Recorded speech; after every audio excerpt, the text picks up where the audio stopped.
अस्सलामुअलैकुम दोस्तों, आप सब कैसे हैं? आई होप कि आप सब खैरियत से होंगे। दोस्तों, आज की क्लास में हम लोग केमिस्ट्री का टॉपिक डिस्कस करने जा रहे हैं, एलियोट्रोपी। एलियोट्रोपी क्या होती है? तो स्टार्ट करते हैं दोस्तों। Existence of element in more than one crystalline और एमोर्फस फॉर्म इज कॉल्ड एलियोट्रोपी। इसका मतलब ये है कि एलिमेंट का एक एलिमेंट का एग्जिस्ट होना एक से ज़्यादा फॉर्म में, एक एलिमेंट का एग्जिस्ट होना मोर देन वन फॉर्म, ठीक है, वो क्रिस्टलाइन में हो या एमोर्फस में हो, लेकिन एलिमेंट का एक फॉर्म से ज़्यादा एग्जिस्ट होना तो उसको कहते हैं एलियोट्रोपी। लेकिन दोस्तों, मैट्रिक में हमारे पास हमने पढ़ा था पॉलीमॉर्फिज्म। तो दोस्तों, फर्स्ट ईयर में हमने पॉलीमॉर्फिज्म पढ़ा था। तो पॉलीमॉर्फिज्म में हमारे पास एग्जिस्टेंस ऑफ कंपाउंड हो मोर देन वन फॉर्म में, तो उसको कहते हैं पॉलीमॉर्फिज्म। लेकिन एग्जिस्टेंस ऑफ एलिमेंट हो, अगर एलिमेंट हो तो उसको कहते हैं एलियोट्रोपी। कंपाउंड मतलब जैसे कि कैल्शियम कार्बोनेट है ऐसा, और जो एलियोट्रोपी है मतलब कार्बन अकेला है, ठीक है, नाइट्रोजन हो गया इस तरह, ठीक है। तो अभी एलियोट्रोपिक फॉर्म ऑफ कार्बन का एलियोट्रोपिक फॉर्म पढ़ते हैं। कार्बन एक एलिमेंट है ना, इसका एलियोट्रोपिक फॉर्म पढ़ते हैं। पहला क्रिस्टलाइन फॉर्म जो है इसका, उसमें हमारे पास डायमंड है, ग्रेफाइट है और एटीसी। एमोर्फस फॉर्म में हमारे पास है कोल तार, चारकोल, एटीसी, ठीक है। लेकिन दोस्तों, क्रिस्टलाइन फॉर्म, क्रिस्टल और एमोर्फस में क्या फ़र्क होता है? दोस्तों, क्रिस्टल जो है ना वो होता है जिसके फिक्स शेप होता है ना, उसको क्रिस्टल कहते हैं। एमोर्फस जिसका फिक्स शेप नहीं होता। क्रिस्टल में जो मॉलिक्यूल्स है वो अटैच होते हैं, फिक्स्ड अटैच होते हैं। एमोर्फस में फिक्स अटैच नहीं होते मॉलिक्यूल, ठीक है।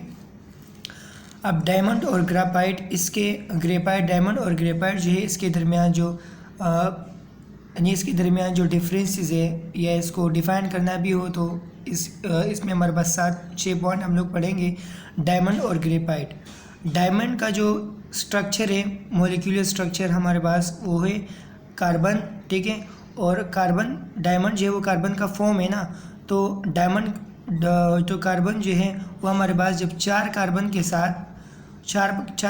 साथ जब हमारे पास वो रिएक्ट करेगा तो उससे फिर पास डायमंड बनेगा। और इस ग्रेफाइट में हमारे पास कार्बन के साथ 3 और दूसरे कार्बन है, ठीक है। अब दोस्तों, in diamond each carbon is attached with 4 other carbons atom in a tetrahedral fashion। Diamond में हमारे पास हर एक कार्बन अटैच्ड होता है विद 4 अदर कार्बन एटम्स के साथ इन अ टेट्राहेड्रल फैशन में। और इस स्ट्रक्चर को हम लोग कहते हैं टेट्राहेड्रल, क्योंकि टेट्रा का मतलब है 4, ठीक है। और इसमें 4 हमारे पास जब 4 कार्बन है तो इससे टेट्राहेड्रल, ठीक है। अब ग्रेफाइट में हमारे पास है, in graphite each carbon is attached with 3 other carbon atoms in a trigonal fashion. और इसके शेप को हम लोग कहेंगे ट्राइगोनल, क्योंकि इसमें 3 है ना, तो ट्राइगोनल, ठीक है। अब हमारे पास है, in diamond each carbon is sp3 hybridized. Diamond में हमारे पास ईच कार्बन हमारे पास sp3 हाइब्रिडाइज्ड होता है, क्योंकि इसमें टेट्राहेड्रल स्ट्रक्चर है ना, तो इसलिए हाइब्रिडाइजेशन भी फिर sp3 होगी। ग्रेफाइट में हमारे पास in graphite each carbon is sp2 hybridized, ठीक है। अब जो डायमंड है, ये bad conductor of heat and electricity है due to the absence of free electrons के एब्सेंस होने की वजह से। क्योंकि डायमंड में आप देख सकते हैं ना, कार्बन है, कार्बन के हमारे पास जो इलेक्ट्रॉन्स होते हैं वो आउटर मोस्ट यानी बाहर, वो 4 फ्री इलेक्ट्रॉन्स होते हैं। तो इन चारों ने हमारे पास रिएक्ट किया है, ठीक है, कार्बन के साथ जो है वो बॉन्ड बनाया है, तो बाकी फ्री इलेक्ट्रॉन तो और दूसरा नहीं बचा है, तो इसलिए ये बेड कंडक्टर है, ठीक है। लेकिन जब ग्रेफाइट को हम लोग देखते हैं तो ये हमारे पास good conductor of heat and electricity due to the presence of free electrons, क्योंकि कार्बन यहाँ पर हमारे पास 4 पर मुश्तमिल होता है, ठीक है, 4 इलेक्ट्रॉन्स पर। तो 3 तो इसने यूज़ करके बॉन्ड बना दिया है, लेकिन एक बाकी है, मतलब ये है कि इसमें फ्री इलेक्ट्रॉन्स है, तो इसलिए ये good conductor of heat and electricity है, ठीक है। Hardest substance naturally are found, और ये जो डायमंड है हमें पता है कि हार्डेस्ट सब्सटेंस है, ठीक है, softer then diamond.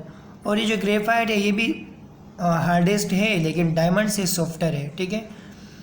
Melting point of diamond is 3000 to 3500, ठीक है। जो मेल्टिंग पॉइंट है डायमंड का वो हमारे पास 3000 से लेकर 3500 तक है। Melting point of graphite is 2800 to 3000, ठीक है। मेल्टिंग पॉइंट ऑफ ग्रेफाइट का हमारे पास 28 से लेके 3000 तक है। अब देखो 3000 जो है ना, 3000 सेंटीग्रेड पर क्या होता है कि डायमंड जो है सिर्फ मेल्ट होता है, ठीक है। तो बहुत ज़्यादा टेम्परेचर है इसके मेल्ट होने में, ठीक है। प्योर डायमंड इसलिए फिर इसको हार्डेस्ट इसलिए कहते हैं क्योंकि मेल्टिंग पॉइंट को तो इसको देखो ना, मेल्टिंग पॉइंट इतना सेंटीग्रेड मांगता है। प्योर डायमंड इज़ कलरलेस, और प्योर जो डायमंड है वो हमारे पास कलरलेस होता है। Graphite is greyish in colour, और ग्रेफाइट हमारे पास ग्रेइश इन कलर में होता है।